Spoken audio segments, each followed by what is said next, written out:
Okay, so we're here with Christian again, and what we're going to start with first is a cervical scan exam, just to rule out any big bad, red flag sort of things. We already took the history, but now we're just going to take them through a scan and see if there's any huge things that pop out that say this is not, physical therapy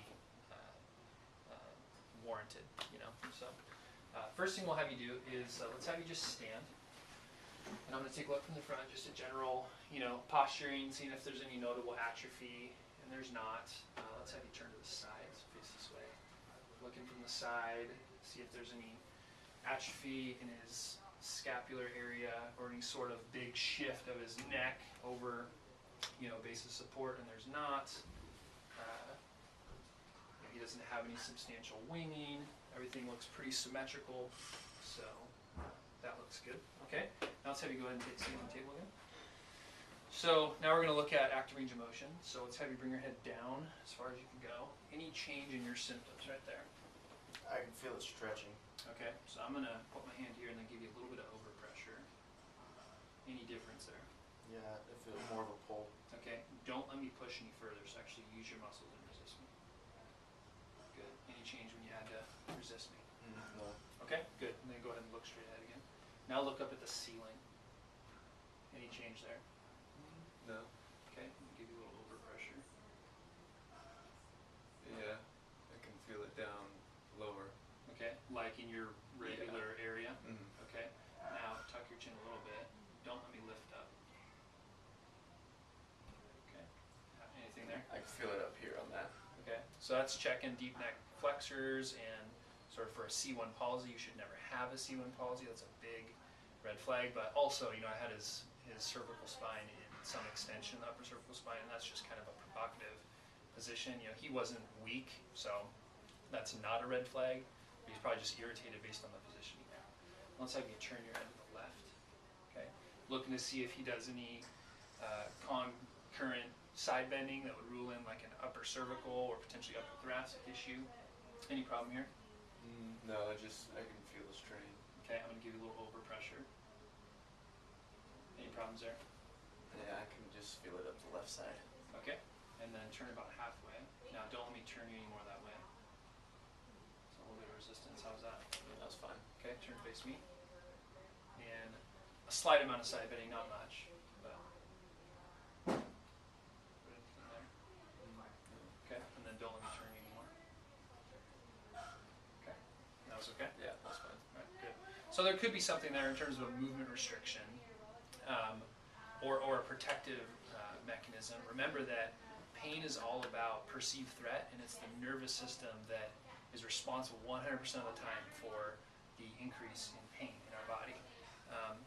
A primary example of that would be if I was to draw a knife across Christian's arm, right? That would initiate a withdrawal reflex, and you pull your arm away, and probably try to duke me with your other arm, and probably run out of this room thinking I was a big jerk. And so that's a protective mechanism initiated by the nervous system in response to the threat of me cutting you. So whenever we have pain in our body, clearly the nervous system, being the motherboard, if you will, of the body, it is under threat, and we have to figure out what the threat is. Sometimes it's an activity, or a posture chronically, or financial stress, emotional stress, relationship stress. Tons of stresses can affect it. Worries, a lot of things can affect the input into the nervous system, and if it deems that something is threatening, the output is pain. Okay, now it's not always the case. There's times where you may have been working in the garage or something, you look down and you say, oh, I'm bleeding. Yeah. But you didn't stop when you were working, right? Because you were very into what you were working on, and this little bit of a skin abrasion wasn't enough to be like, oh, the alarms go off and you have pain to try to do something. No, it was like, I've been here before. Your nervous system said, I've been here before. I scratched myself in the past. This isn't a big deal. I'm going to carry on and shut it down. Okay, so I say that there's a movement restriction because traditionally we would think very much on the biomechanical model, and I still believe that the biomechanics play a big role.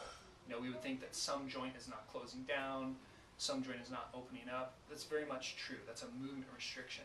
But whether or not that causes the patient's pain is not the case. We know that it's in response to threats. Sometimes the biomechanics are threatening, and it'll cause pain because of that, but you can have a restriction in a joint and not have any pain. You know? So, all right. So the next thing I'm going to do is I'm going to do just compression straight through your head, just seeing how your spine takes load. So you just look straight ahead. Any change in symptoms there? No. Kind of a relief a little. Okay, so now I'm going to bend your head forward a little bit and compress in the same position. So this is loading more up the anterior aspect of the spine. Any change there? Okay. And give me a little bit of a nod up toward the ceiling, and same thing. So now biasing extension a little bit. Anything there? I feel a little bit there. Okay. You feel it down in your upper trap area? Okay. Yeah. So now I'm going to lift up on your head. Any change with that? Just relief. Relief. Okay. So compression doesn't feel good, particularly when we're in extension, and distraction feels good. Okay. One other movement that I didn't check is I'll check side bending. So keep your head facing forward, but bring your ear down to your shoulder. Any change in symptoms? I can feel it. Okay. Yeah. Give you a little. How's that? Yeah. I can feel it. Okay. Just on that side? On this side right here. On the other side. So a stretch type. Yeah, type the feeling. stretch. I can go this way. Anything there? Okay. So that felt fine. Okay. Good.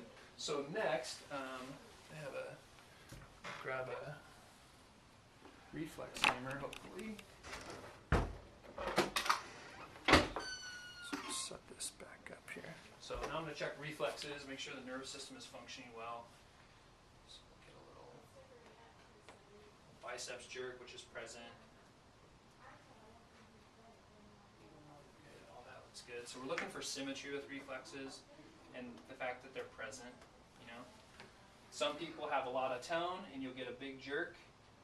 And some people have low tone and you won't get much of a jerk like him. He's got a little subtle jerk, but that all looks good. Another one that I'll check on the cervical patient in particular is what's called the Hoffman sign, which is a little flick of the middle finger when you're holding it in isolation and the rest of the fingers are hanging free. This has been known to show, or at least be sensitive to spinal myelopathy, where there's compression on the cord in the cervical spine. And so I would want to do that and know about that, especially if I'm going to do any sort of mobilization or manipulation of his neck. Okay, so we'll go ahead and do that one. So I'll have you close your eyes, just let me hold you by your finger. Okay. A little flick. A positive sign would be flexion of the thumb and the index finger, almost pinching those two fingers together, and that's negative, so that's good. And same thing here, we'll let the finger just kind of dangle and I'll flick. That's negative as well. So we can be pretty confident, as we assume in a young, healthy male, that there's no myelopathy. So that's always good to see. Next thing I'm going to do is I'm going to check sensation. Okay? So go ahead and close your eyes. And you just say yes if you feel me touch you anywhere, okay? Yes. Yes. Yes. Yes. Yes. Yes. Yes. Yes. Yes. Yes. Yes. Yes. Yes. Yes. Good. So just checking light touch. You don't want to use too much pressure because you actually set off more cutaneous sensation.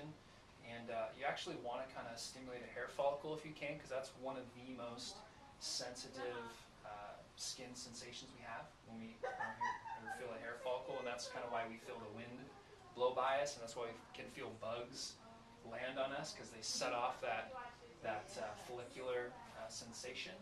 And if that's gone, that's a pretty telling sign that there's something going on with the sensation from that cervical root level. So I just checked the standard sort of dermatomes. If you felt like, man, this guy's got some referred pain, I would kind of map out the dermatome, based off of Netter's anatomy as best as you can. But realize, though, that research has shown that there's overlap of dermatomes, and so they're not these crisp, clear-cut, defined borders like we think they are. If the patient does come in and they say, oh, I do have a very definite, defined border to my lack of sensation, that actually rules in a peripheral nerve entrapment. They have very defined borders based on their cutaneous supply. So if we don't see that, then we can rule it out. So sensation looks good. Now we're going to do a little motor screen. We're going to test his muscles. So hike your shoulders up. I'm going to try to push down. Don't let me push down. Hold it there. Come on, hold, hold, hold. Good. So no give. Now arms up in sort of an airplane position. Don't let me push your arms down. Okay, hold there. Hold. Come on, hold, hold, hold. Good. So that looks good. Now let's have you bend your elbows. Don't let me straighten your elbow out, so use your biceps. Hold it there. Come on, hold, hold, hold, hold. Good. Same thing on the other side. Hold there. Hold, hold, hold, hold. Good. Let's have arms up in this kind of a position. Don't let me bend your elbows. So now you're going to use your triceps. Okay. Hold there. Hold, hold, hold, hold. Good. I can't break him, so that's all good. Now hold your thumbs up in the air. Don't let me push your thumb down. Okay, hold it there. Hold, hold, hold. Good. Same thing here. Hold, hold, hold. Good. Fingers curled like this. I'm going to put my fingers in here. Don't let me straighten your fingers out. Okay, hold them. Hold, hold, hold, hold. Good. Then splay your fingers out. I'm going to put my fingers in yours.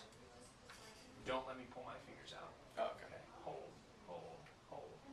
Good. So everything looks good there. He's got 5 out of 5 strength, no fatiguable weakness, no give on that eccentric command. So we can be pretty confident this isn't a neurological issue, right? You don't have any compressed nerve root like you read about on WebMD and stuff.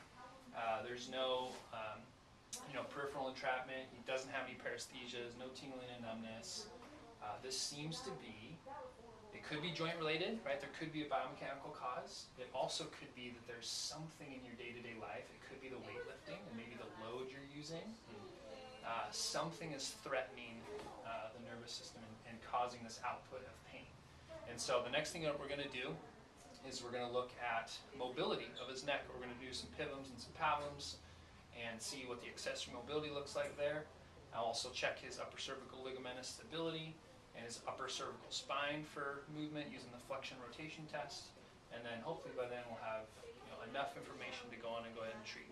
Okay?